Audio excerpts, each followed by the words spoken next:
Stop motion is a technique in animation where static objects are photographed as they're moved incrementally, and then those photographs are shown one after the other very quickly to create the illusion of fluid movement.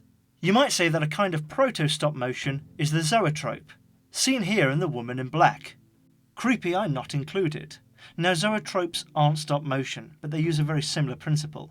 You take a single image and you show it next to a very similar image, and show that next to another similar but somewhat changed image, and you create the illusion of movement. The point of the slits in the side of the cylindrical zoetrope was for you to put your eye next to the slit so you'd only see one moving image. Before zoetropes, there were phenakistoscopes, which were very similar but utilised a rotating disc rather than rotating cylinder.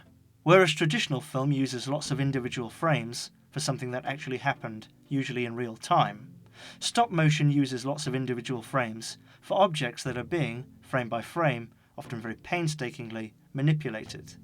The first ever stop-motion film came from Albert E. Smith and J. Stuart Blackton of Vitagraph Studios. They were convinced, by Thomas Edison himself, to buy an Edison Vitagraph machine. They produced the Humpty Dumpty circus, of which unfortunately only a few stills remain. Presumably it was about a maverick cop investigating the underbelly of American aluminum. No, obviously it was antic-filled circus fun. In 1906, Blackton and Smith made humorous phases of funny faces. It uses stop motion and the cutout technique. It may not be clear, but the hoop that the clown uses is a physical object. It's not actually drawn onto the board. And that's the exact same technique that South Park originally used. Humorous phases of funny faces is usually regarded as the first animation on standard picture film. And as well as using the stop-motion cutout technique, it also uses hand-drawn animation, using exactly the same principles as stop-motion, but with drawings rather than objects. Using equally dated source material is my own effort.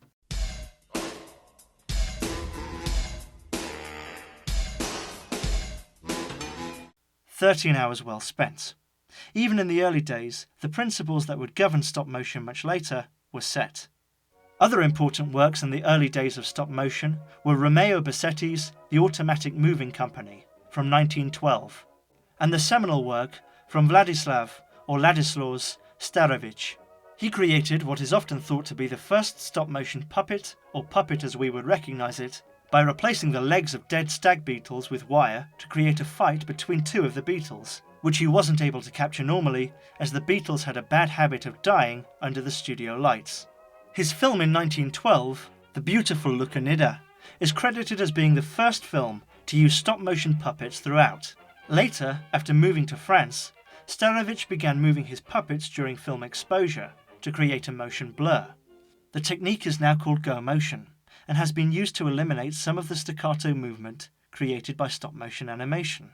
Go motion was used by Phil Tippett and Industrial Light and Magic on The Empire Strikes Back, and extensively through the 80s. Going back to 1912, that was also the same year as Modelling Extraordinary, one of the first clay animations. However, clay animation, also called claymation, has been used in film since at least The Sculptor's Nightmare in 1908.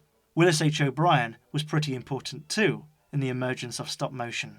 His first film, The Dinosaur and the Missing Link, got him noticed by Thomas Edison, who hired O'Brien to work on a number of productions. This eventually propelled O'Brien into making The Lost World, where he collaborated with Marcel Delgado, a sculptor and model maker who really did revolutionise stop motion, with his much more complex puppets, no longer made out of clay or something similar, but instead made of a dural skeleton, filled with foam rubber or cotton cloth, and covered with a latex skin. That way of making models no doubt heavily influenced much later puppetry and animatronics, as we've seen in The Thing and in Jurassic Park.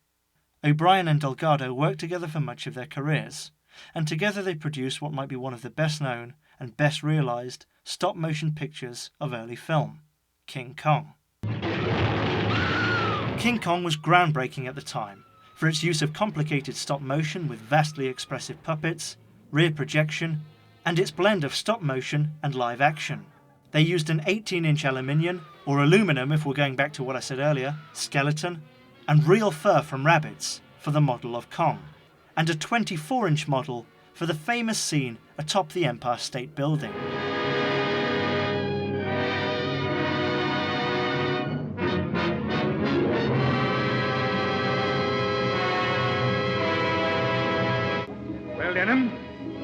airplanes got him. Oh, no. It wasn't the airplanes. It was beauty killed the beast. Yeah, I also think climbing the Empire State Building was a bit of a technical error. Student of O'Brien was Ray Harryhausen, who worked with O'Brien on Mighty Joe Young, which won the Oscar for Best Visual Effects. I want to do a separate video about Harryhausen at some time in the future, where I explore his work a lot more thoroughly. But for me, some of his most memorable films were The Seventh Voyage of Sinbad, Jason and the Argonauts, and Clash of the Titans. Harryhausen pioneered what is now known as dynamation, and without getting too technical, dynamation is where you have a model sandwiched between a foreground and a background. The background would be shot with the model and with the foreground matted. Then the foreground would be shot with everything else matted. Then these two images would be put together. It was in this movie, by the way, Harryhausen first used that technique. Harryhausen painstakingly controlled and adjusted the lighting of his models to match the background and foreground. It was all about integrating his models into the scene in a seamless way. Dynamation was important in colour movies too, as it was far harder in colour to match the lighting and saturation on a model than it was in black and white. And honestly, I think Talos is one of the scariest stop-motion creatures of all time. It must have been the wind.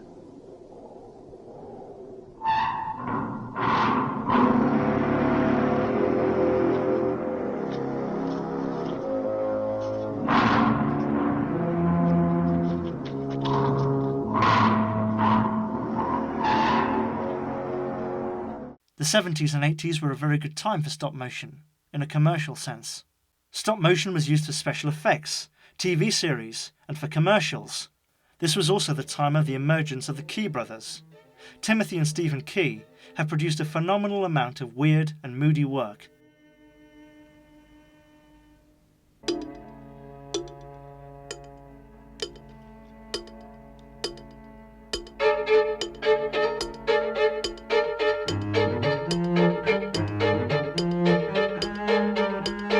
They also had mainstream success with their contribution to the Sledgehammer music video and Frida.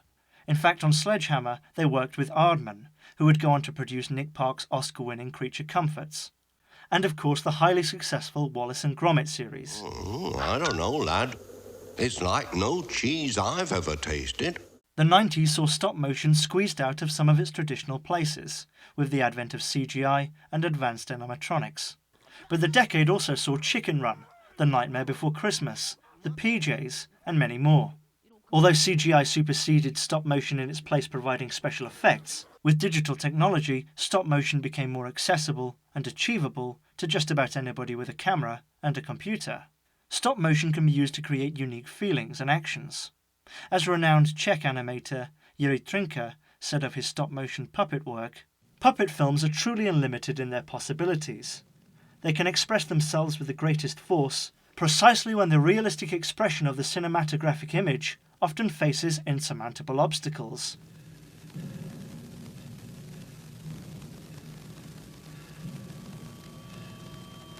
Stop motion is alive and well, whether it's used purely on its own, with CGI, or with another technique. And I think out of all the animation techniques, it is perhaps the most timeless. Thanks for watching. Join me next time where I'll discuss how H.P. Lovecraft has influenced film tropes and stories. Subscribe if you've not already, and I'll see you then.